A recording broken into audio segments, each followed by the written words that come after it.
ప్రపంచాన్ని మా నాన్న నాకు పరిచయం చేశాడు. ఇంత అందమైన ప్రపంచం నాది. నా ప్రపంచమే నన్ను నిర్దాక్షిణ్యంగా సమాజంలో దోషిగా నిలబెట్టింది.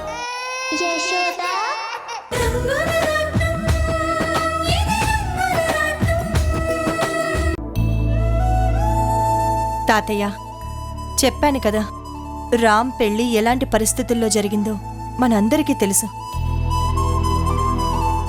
కారణం ఏదైతే ఏంటి, అక్కడ గుళ్ళో తూతూ మంత్రంగా జరిగిన పెళ్లికి మీరు తప్ప మేమెవరం లేము. ఈ ఇంటికి పెద్ద కొడుకు. రామ్ పెళ్లి నా కళ్ళారా చూడాలనే ఆశ తీరను కూడా లేదు. అందుకే ఆ ముచ్చటని చూడలేకపోయినా ఇంట్లో పద్ధతి ప్రకారం వాళ్ళకి 16 రోజుల పండగని జరిపించాలనుకుంటున్నాను. అమరాని, నువ్వే నాయలా మాట్లాడుతోంది? అసలు ఈ పెళ్ళే నీకిష్టం లేదన్నా? సీత నా కోడలే కాదని సీతను దూరం పెట్టావు. కనీసం అత్తగారిగా తనను ఆదరించను లేదు, అభిమానంతో పలకరించను లేదు. ఇప్పుడు ఉన్నట్టుండి 16 రోజుల పండుగ అంటుంటే నాకు ఆశ్చర్యంగా ఉందమ్మా. తాతయ్య, నేను ఇష్టపడంది నా కొడుకు పెళ్లి చేసుకోవటం కాదు, ఆ పిల్లని పెళ్లి చేసుకోవడం. అందుకు కారణమేంటో మీకు కూడా తెలుసు. అది నిజమే రాణి, కానీ ఉన్నట్టుండి నువ్వు ఇలాంటి నిర్ణయాన్ని ఎందుకు తీసుకున్నట్టు తెలుసుకోవచ్చా? చూడండి, నాకు ఇష్టం ఉందా లేదా అనేది కాసేపు పక్కన పెట్టండి. రామ్ నా పెద్ద కొడుకు. అనుకోని పరిస్థితుల్లో మనకు కూడా చెప్పకుండా పెళ్లి చేసుకొని వచ్చాడు. అలాంటప్పుడు ఒక తల్లిగా నేను వాడి సంతోషాన్ని కోరుకోవాలి కదా. వాడు సంతోషంగా ఉండాలి అంటే మన ఇంట్లో మన చేతుల మీదుగా ఏదైనా శుభకార్యం జరగాలి. అలా జరిపించటం మన బాధ్యతే కదా. ఫోన్లేమ్మా, ఇప్పటికైనా నీ మనసు మారింది. నీ చేతుల మీదుగా కొడుక్కి కోడలికి 16 రోజుల పండగ జరిపిస్తానంటున్నావు. చాలా సంతోషం తల్లి. తాతయ్య, మీరు ఏవేవో ఊహించుకోకండి. నేను ఈ వేడుకని జరిపించాలనుకుంటోంది నా కొడుకు సంతోషం కోసం మాత్రమే. అయ్యా నమస్కారం. నమస్కారం. నమస్కారం. రండి. కూర్చోండి. బాగున్నారా అయ్యా? అమ్మా, ఇంట్లో శుభకార్యం జరిపించాలన్నారు, అందుకే మీరు ఫోన్ చేయగానే గబగబా వచ్చేసాను. పంతులు గారు, చెప్పాను కదా, 16 రోజుల పండగ జరిపించాలి. పద్ధతి ప్రకారం శాస్త్రోక్తంగా జరిపించటానికి ఏమేమి కావాలో చెప్తే నేను అన్ని ఏర్పాట్లు చేయిస్తాను. అలాగేనమ్మా. కొత్తగా పెళ్ళైన జంటకి వరుడింట్లో 16 రోజుల పండుగ జరిపించడం అనేది మన సాంప్రదాయం, తరతరాలుగా వస్తున్న ఆచారం కూడా. ఆ రోజు పొద్దున్నే వధూవరులిద్దరూ మంగళ స్నానాలు చేసి పట్టుబట్టలు కట్టుకుని కార్యక్రమంలో కూర్చోవాలి. ముత్తైదువుల చేతుల మీదుగా 2 మంగళసూత్రాల్ని పసుపు తాడుతో ఏకం చేయాలి. మంగళసూత్రాల్ని నల్లపూసలుగా మార్చి వధువు మెడలో వేయించాలి. అది శుభసూచకం. దైవ సాక్షిగా శుభంగా సంతోషంగా 10 కాలాల పాటు చల్లగా వర్ధిల్లమని పెద్దవాళ్ళందరూ ఆ జంటను దీవించాలి. అర్థమైంది రాణి. నేను ఈ రోజే వెంకట్రావు గారి ఇంటికెళ్ళి 16 రోజుల పండక్కి రమ్మని ఆయన్ని ఆహ్వానించి వస్తాను. అయితే ఈ కార్యక్రమానికి ఏమేమి కావాలో లిస్టు ప్రకారం ముందుగా నేను తెప్పించేస్తాను. శుభం. అమ్మా రాణిగారు, పద్ధతి ప్రకారం రేపే మీ కొడుక్కి కోడలికి 16 రోజుల పండుగ జరిపిస్తే వచ్చే ఏడాది కల్లా మీకు పండంటి మనవడో మనవరాలో పుట్టి మిమ్మల్ని నానమ్మని చేస్తారులేండి.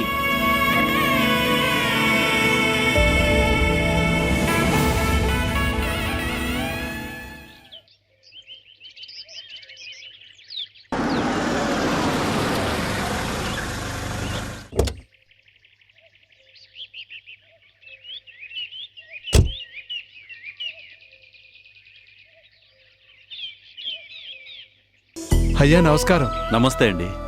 మీరేంటి బాబు ఇంత దూరం వచ్చారు? కబురు పెడితే నేనే మీ దగ్గరికి వచ్చేవాడిగా. బావగారు, నన్ను మీరు అంటారేంటి? ముచ్చటగా బావగారు అని పిలవండి. వినడానికి నాకు, అనడానికి మీకు హాయిగా ఉంటుంది. అంటే మీరెంతైనా గొప్పోరు కదండి, నేను అలా ఎలా పిలుస్తాను? బావగారు, నాకు గొప్ప పేద అని తేడాలేం లేవు. అయినా మనిద్దరం వియ్యంకులమయ్యాక ఇంకా మన మధ్య భేదాలెందుకు? బావగారు అని పిలవండి. అలాగే బాబుగారు. అదుగో మళ్ళీ నన్ను బావగారు అని పిలిస్తేనే నేనెందుకు వచ్చానో చెప్తాను. అలాగే బావగారు, లోపలికి రండి. బావగారు, లోపల దాకా ఎందుకు? ఇక్కడే బాగుంది, కూర్చోండి. ఇంకా నిలబడ్డారే, కూర్చోండి.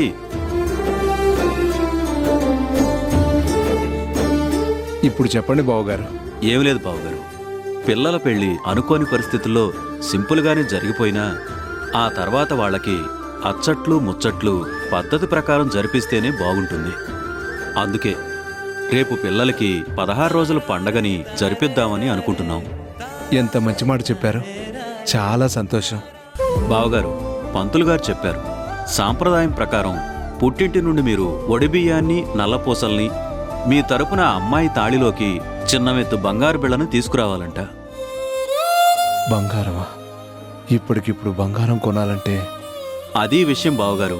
ఆ, మిగతా ఏర్పాట్లన్నీ శాస్త్ర ప్రకారం మా ఇంట్లోనే చక్కగా చేయిస్తున్నాం.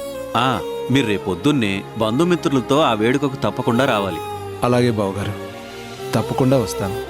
మిగతా పనులన్నీ చూసుకోవాలి కదా, మరి నేను వెళ్ళొస్తాను. అలాగే బాబుగారు. అదుగో మళ్ళీ బాబుగారు అంటున్నారు. అలాగే బావగారు. వస్తాను. ఆ.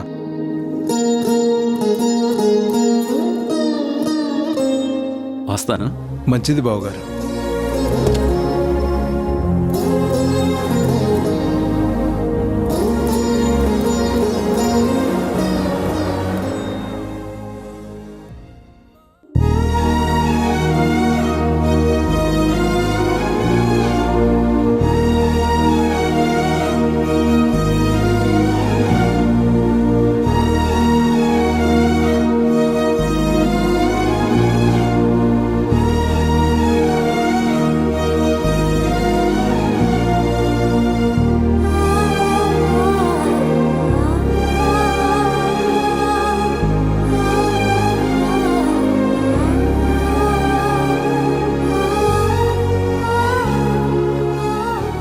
రే వెంకట్, మీ బావగారు వచ్చేళ్ళినట్టున్నారు. అవునరా. ఏంటన్నయ్యా, ఏదైనా విశేషం ఉందా? అవునమ్మా, రేపు వాళ్ళింట్లో పిల్లలకి 16 రోజుల పండగ జరిపించబోతున్నారట. పద్ధతి ప్రకారం పుట్టింటి నుంచి ఒడిబియ్యాన్ని, అమ్మాయి కోసం తాళిలోకి ఒక బంగారపు బిళ్ళని, నల్లపూసల్ని తీసుకురావాలని చెప్పారు. ఈసారేమో పంట డబ్బు ఇంకా చేతికి రాలేదు. నా పాల వ్యాపారం కూడా అంతంత మాత్రంగానే ఉంది. ఇప్పటికిప్పుడు బంగారం కొనాలంటే ఏం చేయాలో అర్థం కావడం లేదు. అందుకే మా ఆవిడ జ్ఞాపకంగా ఇన్నేళ్లు భద్రంగా దాచుకున్న వీటిని ఇలా బయటికి తీశాను. అర్థమైందిలేరా, మనలాంటి సగటు మనుషులకి పిల్లల కోసం ఎన్నెన్నో చెయ్యాలని మనసులో ఉన్నా చేతులు తణుకోక తప్పని పరిస్థితి. అబ్బా మీరు ఊరుకోండి, అసలే అన్నయ్య బాధపడుతుంటేను. చూడన్నయ్య, 16 రోజుల పండగ అనేది అత్తవారింట్లో జరిగిన పుట్టింటి వాళ్ళు పద్ధతి ప్రకారం అవన్నీ తీసుకెళ్లాల్సిందే. సంప్రదాయాన్ని కాదనలేం కదా. అమ్మా కమల, నా బాధ కూడా అదేనమ్మా. వీటన్నిటినీ అమ్మినా కూడా బంగారానికి కావలసినంత డబ్బు సరిపోతుందో లేదో అని. ఊరుకో అన్నయ్య, కొండంత దేవుడికి కొండంత పత్రితో పూజలు చేస్తారా అన్నట్టు ఎంత చెట్టుకి అంత గాలి. మన స్తోమతికి తగ్గట్టు మనం చేపిద్దాం. అంతే అంటావా అమ్మా? అంత కాక ఇంకెంత అన్నయ్య. అది ఇటువ్వు, నాకు తెలిసిన బంగారపు కొట్టుంది కదా, అక్కడికి తీసుకెళ్లి ఈ బంగారాన్ని కరిగించి నల్లపూసల దండ నేనే రెడీ చేయిస్తాను. అలాగేనమ్మా.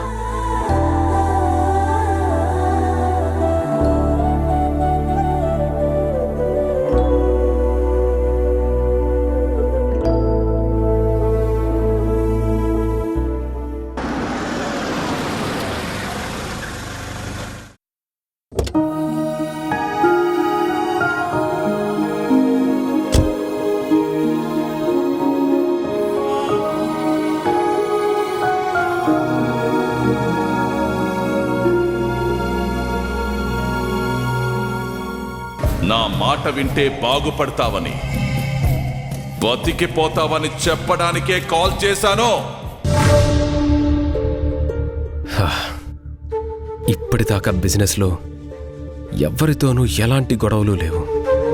కానీ ఆ దుర్గా ప్రసాద్ కోట్ల విలువైన కాంట్రాక్ట్ని నేను దక్కించుకున్నానన్న కోపంతో నాకు ఫోన్ చేసి వార్నింగ్ ఇస్తాడా? చా, అసలే ఇంట్లో పరిస్థితులు బాలేవు. ఇలాంటి టైంలో బిజినెస్లో కొత్త సమస్యలు, ఇవన్నీ ఎవరితో అయినా షేర్ చేసుకుందామంటే అలాంటి అవకాశమే లేదు. ఏమండి, కాఫీ తీసుకోండి.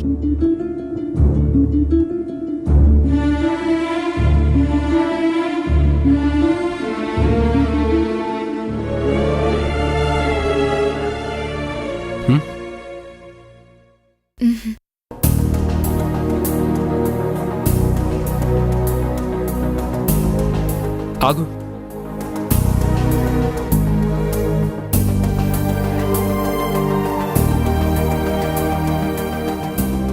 ఎవరు నువ్వు?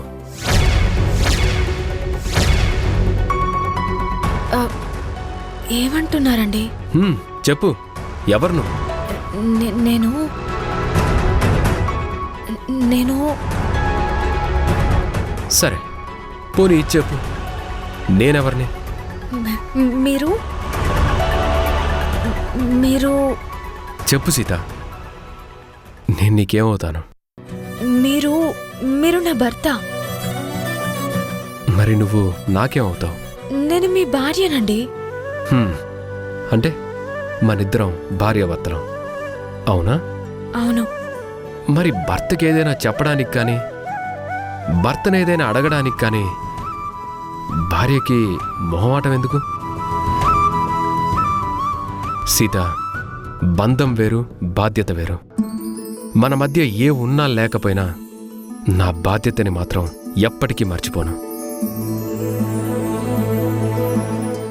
ఇందాకటి నుంచి చూస్తున్నాను, ఏదో అడగాలని, ఏదో చెప్పాలనో సందేహిస్తున్నావు.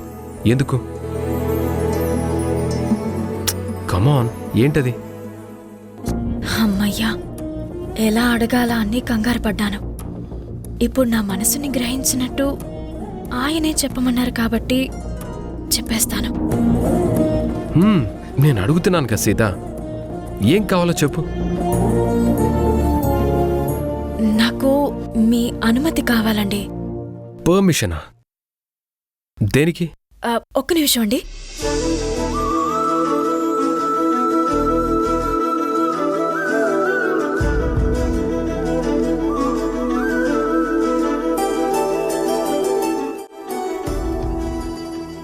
ఏమండి, ఇది మా అమ్మ చీర. ఈ చీర అంటే నాకెంతో ఇష్టం. అందుకే మా అమ్మకు గుర్తుగా పుట్టింటి నుంచి తెచ్చుకున్నాను. ఇవాళ మన 16 రోజుల పండగకి ఈ చీరని కట్టుకోవాలని ఆశపడుతున్నానండి. అందుకే మీ అనుమతి కోసం అడిగాను. సీత, ఇంత చిన్న విషయానికా ఇందాకటి నుంచి సందేహిస్తున్నావు? చూడు, పుట్టింటి పట్టుచీర అనేది నీ సెంటిమెంట్ అయితే అలాగే కట్టుకో. అమ్మయ్యా, మీరెక్కడ వద్దంటారోనని చాలా భయపడ్డానండి.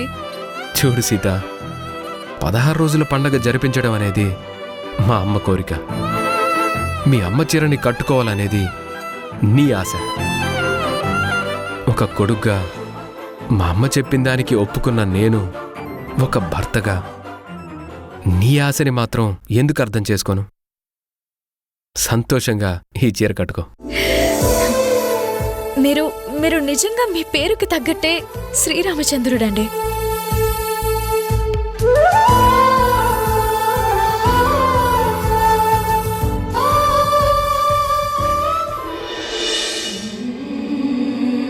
ఇదిగో కొత్త బట్టలు.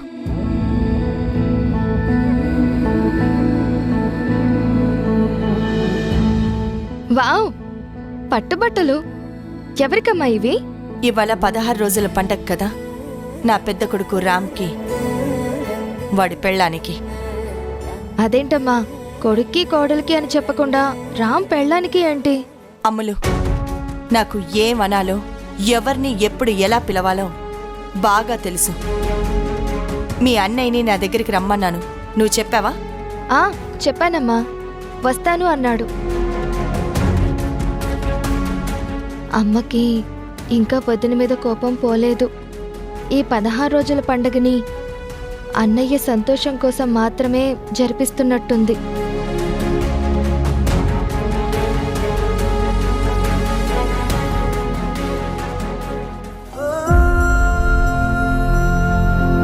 అమ్మా రమ్మన్నావంట? అవునరా, ఇవాళ 16 రోజుల పండగ కదా, అందుకే కొత్త బట్టలు తెప్పించాను. ఇందా, ఈ పట్టుబట్టలు కట్టుకుంటే నువ్వు శ్రీరామచంద్రుల్లానే ఉంటావు.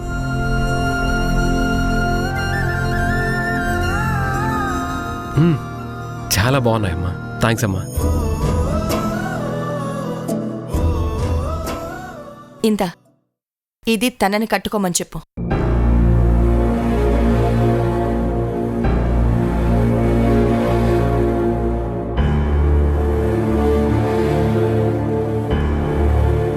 మా అమ్మకు గుర్తుగా పుట్టింటి నుంచి తెచ్చుకున్నాను. ఇవాళ మన 16 రోజుల పండగకి ఈ చీరని కట్టుకోవాలని ఆశపడుతున్నానండి. అమ్మా సీతకు కూడానా?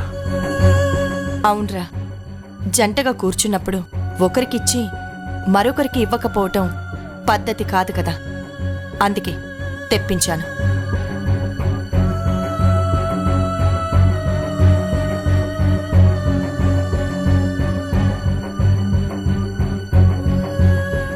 అవునన్నయ్య, అమ్మ నీ కోసం వదిన కోసం సెలెక్ట్ చేసి తెచ్చింది.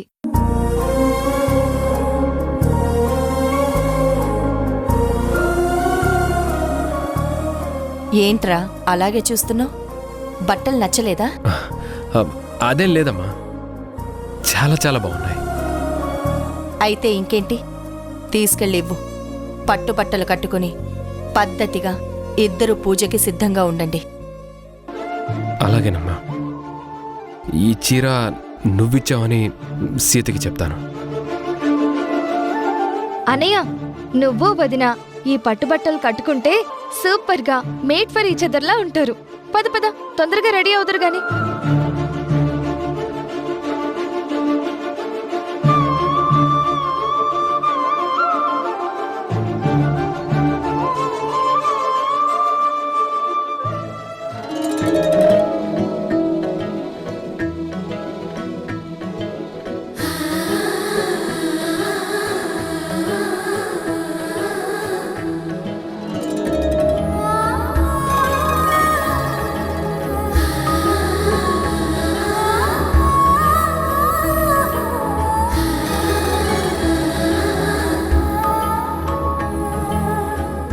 రాణిగారు, తెలుసు కదా, ముందుగా అమ్మాయి తలకి నూనె అద్ది నుదుటిన కుంకుమ బొట్టు పెట్టి వళ్ళంతా పసుపు పట్టించి ఆ తరువాతే మంగళ స్నానం చేయించాలి.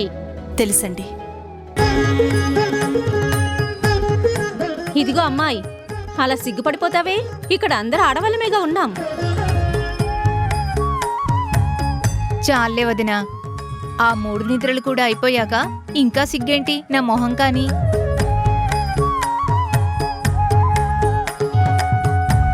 ఓసోస్ వల్లకుండమ్మా, శానాళ్ళుగా కాపురాలు చేస్తున్న తమరి సిగ్గులు మా శ్రీకాకుళం దాకా వెళ్ళిపోయినాయేమో కాని మా సీతమ్మ ఇంకా కొత్త పెళ్లి కూతురే కదేటి.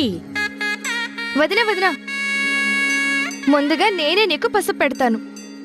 అమూల్యమ్మా ఆగండి, ఇట్టంటప్పుడు కన్నిపిల్లలు కాదు, ఈ ఇంటి పెద్ద ముత్తైదువు అంటే రాణమ్మ గారే తమ కోడలకి నూనె నద్ది పసుపు రాసి తానం చేయించాలి కదేటి.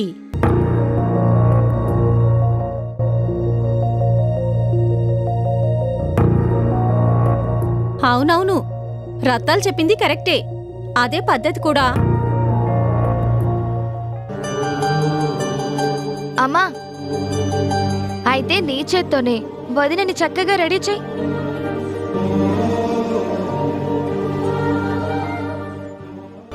ఏటమ్మా సూతారు, రండి.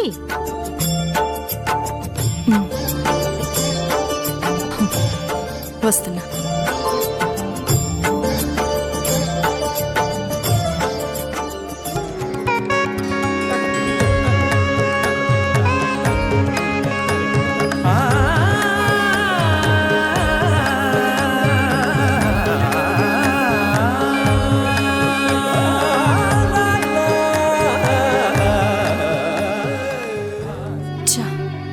కొడుకు సంతోషం కోసమే మొదలుపెట్టినా తప్పనిసరిగా ఇష్టం లేకుండానే దీనికి అన్నీ చేయాల్సొస్తోంది.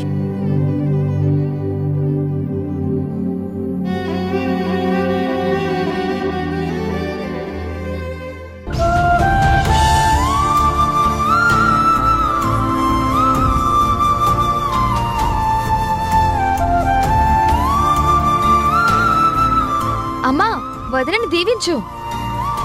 ఆ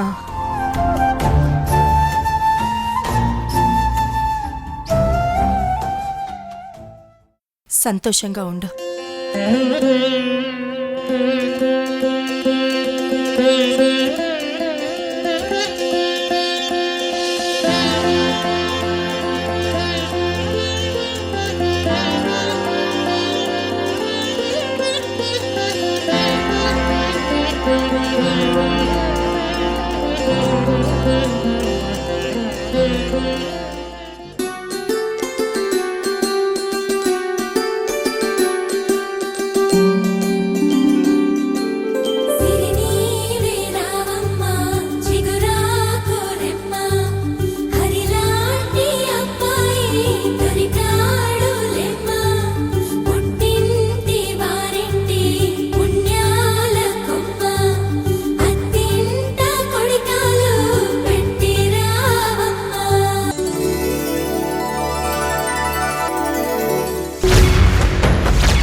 అమ్ములు, నేను పంపించిన చీరని మీ అన్నయ్య తనకివ్వలేదా?